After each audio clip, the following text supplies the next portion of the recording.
Hello friends, welcome back in new video. दोस्तों, आज हम बात करने वाले हैं आरआरबी एनटीपीसी ने जो 12th लेवल पे जो पोस्ट निकाली है 3058 पोस्ट, जिसमें कि बहुत ही अच्छी ये वैकेंसी है। 2025 के लास्ट में जाते जाते ये वैकेंसी आई है।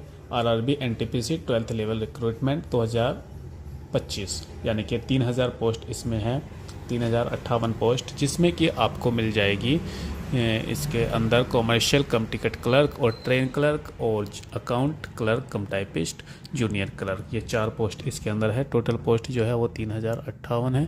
तो इस वीडियो में हम कवर करने वाले हैं इसमें कितनी वैकेंसी है, क्या इसकी इंपॉर्टेंट डेट्स रहेगी, एप्लीकेशन की जो फ़ीस रहेगी वो क्या रहेगी, और इसके साथ साथ आपका जो सिलेबस होगा वो कैसा रहेगा, कितने मार्क्स का आपका एग्ज़ाम्स होगा, सब इसमें हम कवर करने वाले हैं। उसके बाद हम आपको अपना ये पूरा फॉर्म फिलअप करके भी दिखाने वाले हैं इसी वीडियो के अंदर।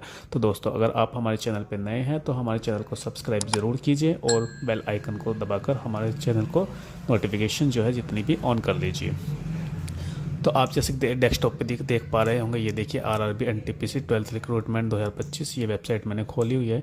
यहाँ से अगर आप देखेंगे तो इसमें इंपॉर्टेंट डेट्स की अगर बात करें तो ये देखिए नोटिफिकेशन जो इसका आया था वो 29 सितंबर 2025 में आया था, और एप्लीकेशन जो स्टार्ट हुआ है वो 28 अक्टूबर 2025 में स्टार्ट हुआ है। उसके बाद ये 27 नवंबर 2025 तक ये देखिए चलने वाला है ये वाला फॉर्म। और फीस की जो पेमेंट की जो फ़ीस की जो डेट है वो 29 नवंबर 2025, यानी कि 2 दिन इसमें एक्स्ट्रा दिया हुआ है। और इसमें आपको एक बेनिफिट ये मिल रहा है कि आप करेक्शन की डेट को जो है 10 दिन तक के लिए बढ़ा कर रखा गया है, यानी कि 30 नवंबर से 9 दिसंबर तक आप इसमें करेक्शन भी कर पाएंगे। अब बात कर लेते हैं कि इसका जो एप्लीकेशन फ़ी रहेगी वो क्या रहेगी। तो general category, OBC category, EWS category सभी के लिए 500 रुपीज़ रखा गया है। उसके बाद एससी, एसटी, ईबीसी, फीमेल और ट्रांसजेंडर के लिए 250 रुपये फ़ीस रखी गई है, जिसमें कि आपका रिफ़ंड भी होना है। तो रिफ़ंड जो है वो जनरल, ओबीसी और ईडब्ल्यूएस का 400 रुपया रिफ़ंड कर दिया जाएगा, यानी कि 100 रुपये रख कर बाकी 400 रुपया वापस कर दिया जाएगा। लेकिन ये पैसा आपका एग्ज़ाम के टाइम पे ही रिफ़ंड होगा। जब आपका एग्ज़ाम होगा, रिटन एग्ज़ाम, उसी टाइम पे आपको ये रिफ़ंड कर दिया जाता है। उसके बाद एससी, एसटी, ईबीसी, फीमेल और ट्रांसजेंडर का जो 250 रुपया फ़ीस लगता है वो फुल रिफ़ंड कर दिया जाएगा, यानी कि 100% रिफ़ंड दे दिया जाएगा। इसकी जो एग्ज़ाम फ़ीस करने का जो एग्ज़ाम फ़ी जो है क्रेडिट कार्ड, डेबिट कार्ड और नेट बैंकिंग से आप कर सकते हैं, या फिर ऑनलाइन ई चालान या ऑफलाइन बैंक के थ्रू भी आप ई चालान बनवा कर भी इसकी पेमेंट करा सकते हैं। अब इसमें एज की अगर बात की जाए तो इसमें मिनिमम एज जो है 18 साल दिया गया है, और मैक्सिमम एज जो है 33 ईयर्स दिया गया है। और इसमें अगर आपको रिलैक्सेशन के बारे में देखना है, जैसे कि एक्स सर्विसमैन के लिए, तो उसमें आपको इसका पूरा नोटिफिकेशन ऑफिशियल वेबसाइट से आप देख भी सकते हैं।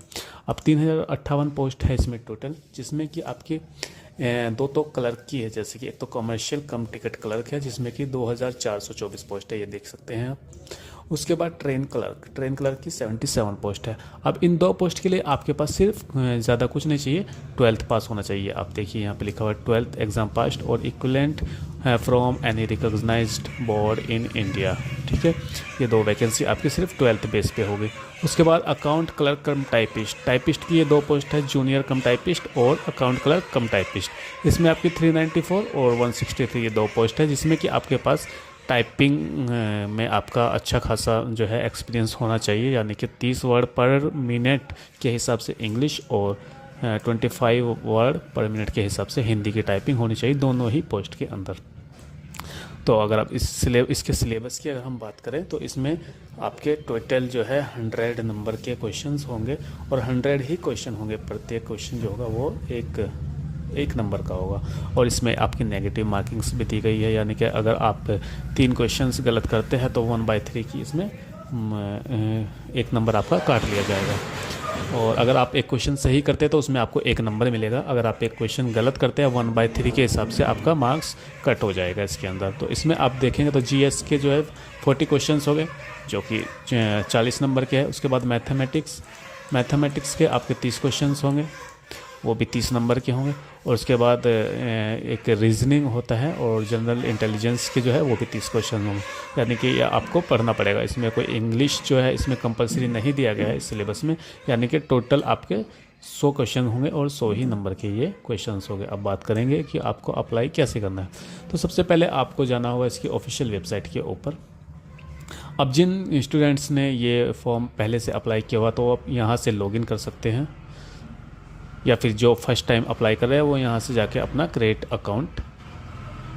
एन अकाउंट पे जाके यहाँ से अपना अकाउंट क्रिएट कर सकते हैं। जैसे कि मैं आपको दिखाने वाला हूँ, जैसे ही हम यहाँ पे क्रिएट एन अकाउंट करते हैं तो आपसे ये एक नोटिस निकल के आ जाता है, candidates who have already created an account for CN issued by RRB in 2024 और 25 are not required to register. ये यही कह रहा है बेसिकली कि जिस कैंडिडेट्स ने 2024 में पहले वैकेंसी में अप्लाई किया हुआ है या इसमें एक अकाउंट बनाया हुआ है तो उनको दोबारा से अकाउंट बनाने की कोई ज़रूरत नहीं है, वो अपने लॉगिन आईडी यानी कि मोबाइल नंबर से भी लॉगिन कर सकते हैं। तो हम यहाँ पे ओके कर देंगे। उसके सबसे पहले अगर हम बात करें तो इसमें ये पूछेगा आपसे कंट्री ऑफ नेशनलिटी। तो नेशनलिटी में आपको इंडियन सिलेक्ट करना होगा। उसके बाद आप यहाँ पर अपना फुल नेम टाइप करेंगे, उसके बाद रीटाइप फुल नेम करना होगा। उसके बाद आपको ये पूछ रहा है have you changed your name, तो यहाँ पे आपको नो क्लिक करना होगा। जैसे कि मैं आपको एग्जांपल के तौर पे दिखा देता हूँ, ये मैंने नाम टाइप कर दिया है और यहाँ पे फिर से अपना नाम टाइप कर देंगे।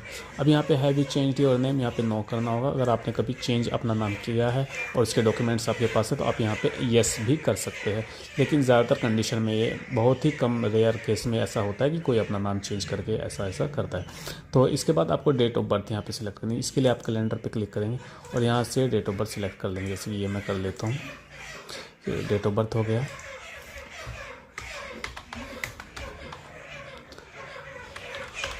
यहाँ से जैसे डेट ऑफ बर्थ सिलेक्ट दोबारा से कर लेंगे तो यहाँ पे अब जेंडर पूछेगा, तो यहाँ पे मेल सेलेक्ट करेंगे। उसके बाद फिर से यहाँ पे रीटाइप करना होगा। यहाँ पे फादर्स नेम पूछा है तो ये कर देंगे हम यहाँ पे टाइप। उसके बाद आपको यहाँ पे मदर्स नेम डालना होगा।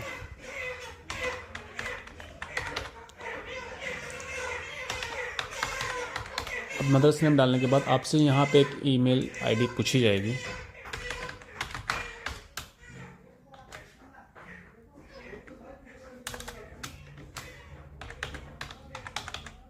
जैसे ही हम यहाँ पे ईमेल आईडी डालते हैं तो यहाँ से एक जनरेट OTP होगा। यहाँ से जनरेट OTP जैसे क्लिक करेंगे तो यहाँ पे एक OTP डालना होगा जिससे कि आपकी मेल आईडी वेरीफाई हो जाएगी।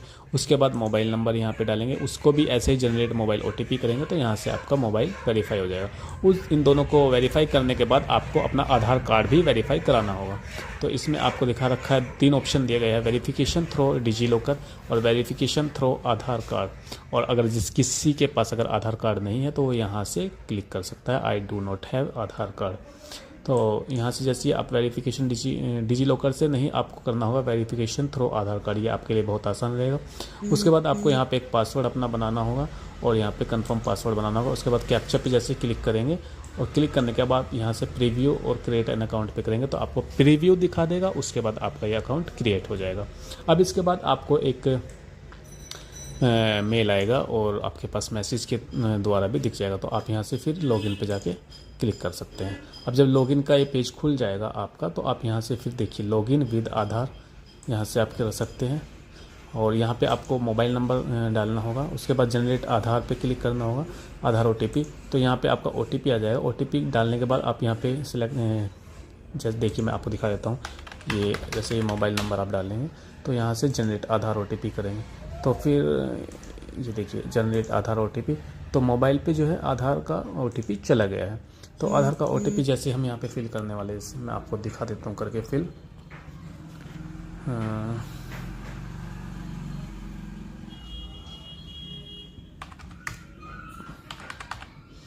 ये फिल करने के बाद यहाँ पे कैप्चा पे क्लिक करेंगे और यहाँ से लॉगिन हो जाएंगे। तो ये लॉगिन की विंडो आपकी न्यू पेज खुल जाएगा। ये देख लीजिए यहाँ पे न्यू पेज खुल जाएगा। तो आपको यहाँ पे दिखा दिया जाएगा, ये चार कॉलम आपको मिलेंगे। जनरल इंस्ट्रक्शन यहाँ पे दी गई होगी जिसको आप ध्यान से पढ़ सकते हैं। उसके बाद ऑनलाइन एप्लीकेशन आप यहाँ से कर सकते हैं। आपने अगर प्रीवियस हिस्ट्री में कभी अपना एप्लीकेशन फिलअप किया तो वो यहाँ से दिख जाएगा। और आपको अगर अपना मॉडिफाई करना है रजिस्ट्रेशन डिटेल्स, अगर आपका कुछ मिसमैच हो गया है या फिर करेक्शन के लिए आपको कुछ करना है तो यहाँ से मॉडिफाई भी कर पाएंगे। अब बात कर लेते हैं, देखिए यहाँ पे ऑनलाइन एप्लीकेशन पे जैसे क्लिक करेंगे तो इसमें जो अभी वैकेंसी इस टाइम पे चल रही है वो यहाँ पे आपको खुलकर दिख जाएगी। अब इसमें देखिए दिखा रखा है ये पोस्ट, एक पोस्ट ये वाली दिया गया है और एक ये वाला दिया गया है। क्लोजिंग डेट इसकी 30 नवंबर है और इसकी 27 नवंबर है। तो हमको जो अभी फॉर्म अप्लाई करना है वो 30 नवंबर वाला करना हुआ, सॉरी हमको करना है 27 नवंबर वाला। ये हमारी पोस्ट जो है हम जिसकी बात कर रहे हैं वो ये वाली पोस्ट है। इसमें आपको सबसे पहले जोन सिलेक्ट करना होगा, किस जोन में आपको ये डालना है। जैसे कि आप कुछ जोन दिखाए गए रेलवे के जोन, यहाँ पे जैसे कि हम अजमेर सिलेक्ट कर लेते हैं। तो अजमेर सिलेक्ट करने के बाद यहाँ पे आपको दोनों पे क्लिक करना होगा। उसके बाद आप नेक्स्ट करेंगे। नेक्स्ट करते ही आपका एप्लीकेशन फॉर्म खुल के आ जाएगा। अब जो बेसिक डिटेल्स आपने रजिस्ट्रेशन के टाइम पे अपने फॉर्म में अप्लाई की थी वो फिल अपने आप ऑटोमेटिकली यहाँ पर हो जाएगी। जैसे कि आपका नाम और आपकी नेशनैलिटी, आपकी डेट ऑफ बर्थ और आपके फादर्स नेम, मदर्स नेम और आपका मोबाइल नंबर और ईमेल आईडी, ये सभी के सभी आपका ऑटोमेटिक फिल हो जाएगा। उसके बाद आपको यहाँ से मैरिटल स्टेटस अपना देना होगा, आप मैरिड है या अनमैरिड है यहाँ से सिलेक्ट करना होगा। उसके बाद आपको अपना रिलीजन सिलेक्ट करना होगा। उसके बाद आपको दिखा रखा do you wish to avail fees का एक्सेप्शन, अगर आप इसको येस सिलेक्ट कर लेते हैं तो जैसे कि माइनॉरिटी है, माइनॉरिटी के लिए अगर आप येस सिलेक्ट करेंगे तो आपका फीस जो है 250 रुपये कट होगा। और अगर आप यहाँ से नो सिलेक्ट करते हैं तो आपका 500 ही इसमें से कट होने वाला है। इसमें अब पूछा कि आपकी मातृभाषा यानी मदर टंग क्या है, तो इसके लिए हम जो भी आपकी मातृभाषा है वो आप डाल सकते हैं। उसके बाद choice of language of examination, तो आप यहाँ से हिंदी भी सिलेक्ट कर सकते हैं, इंग्लिश भी, जिस तरह से आप कंफर्टेबल हो आप यहाँ से सिलेक्ट कर सकते हैं। उसके बाद यहाँ पे एक पहचान के लिए चिन्ह मांगा जाता है जिसको बोलते हैं permanent visible marks of identification 1, और एक यहाँ पे दो मांगे जाते हैं visible marks of identification, number 1 यहाँ पे और नंबर 2 यहाँ पे। अगर आपके पास कोई मॉल वगैरह आपकी बॉडी के ऊपर है या फिर कोई कट का निशान है या कोई पर्टिकुलर एक ऐसा निशान है जिसको आप यहाँ पे दर्शा सकते हैं, तो इसमें आपको यहाँ पे फिल करना होगा। जैसे कि मैं यहाँ पे डाल देता हूँ,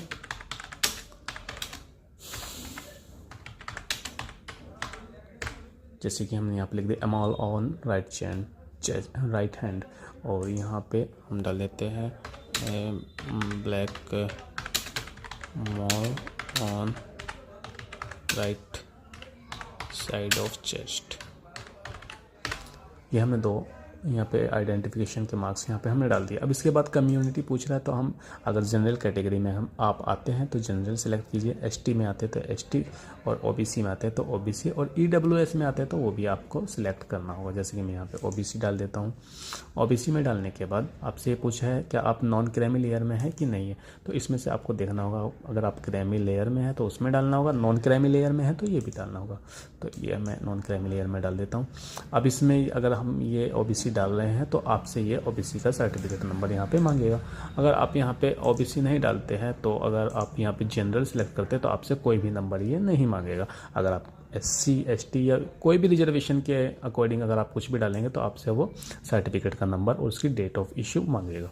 अब आपसे बात कर लेते हैं। अब ये देखिए यहाँ पे मांग रहा है प्रेजेंट एड्रेस, तो यहाँ पे आपको अपना एड्रेस सेलेक्ट करना होगा। जैसे कि पहले स्टेट आपको चूज़ करना हो, जैसे कि उत्तर प्रदेश में यहाँ से कर देता हूँ। ये मेरा डिस्ट्रिक्ट आ गया गाज़ियाबाद।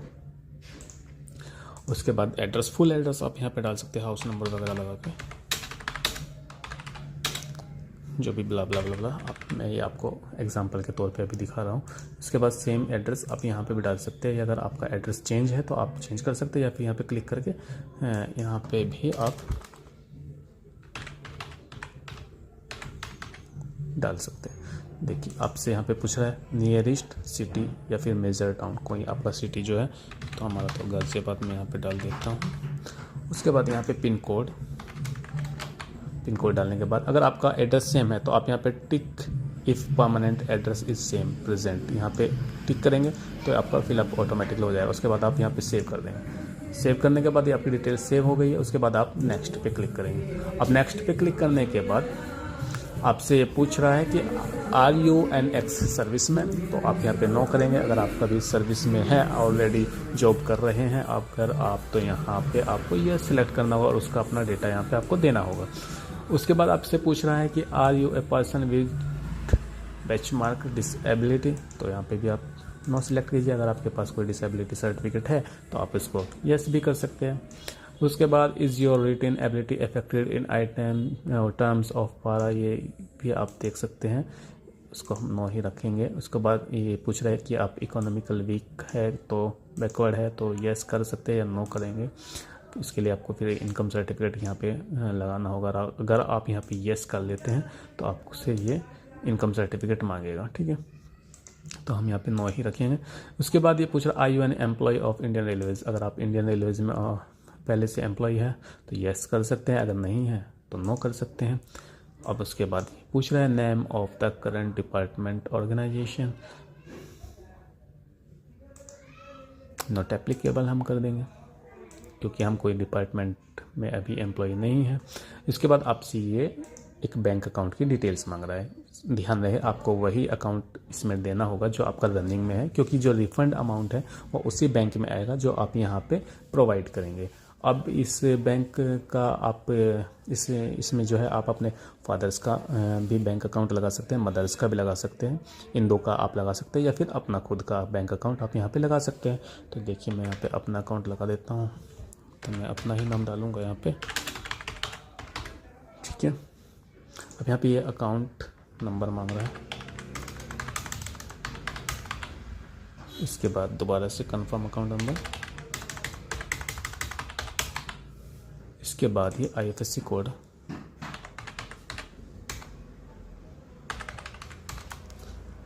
यहाँ से कंफर्म करेंगे तो ये आपका बैंक का नाम और ब्रांच का एड्रेस यहाँ पे शो कर जाएगा। उसके बाद आप यहाँ से सेव कर देंगे। आप सेव होने के बाद नेक्स्ट पे जाएंगे। तो जैसे ही आप नेक्स्ट पे जाएंगे तो आपसे ये क्वालिफिकेशन के सर्टिफिकेट यहाँ पे मांगेगा डिटेल्स। तो आपको देखिए मैट्रिक का तो आपको लगाना है, जैसे ये मैट्रिक पूछा आपने कहाँ से किया है तो आप यहाँ पे डालेंगे अपने स्टेट का नाम जहाँ से आपने पास किया है मैट्रिक। उसके बाद इसके डिस्ट्रिक्ट का नाम, कौन से ज़िले से आपने किया है। उसके बाद बोर्ड, उसके बाद आप यहाँ पे डेट ऑफ पासिंग, जैसे कि मैं यहाँ डाल देता हूँ, सॉरी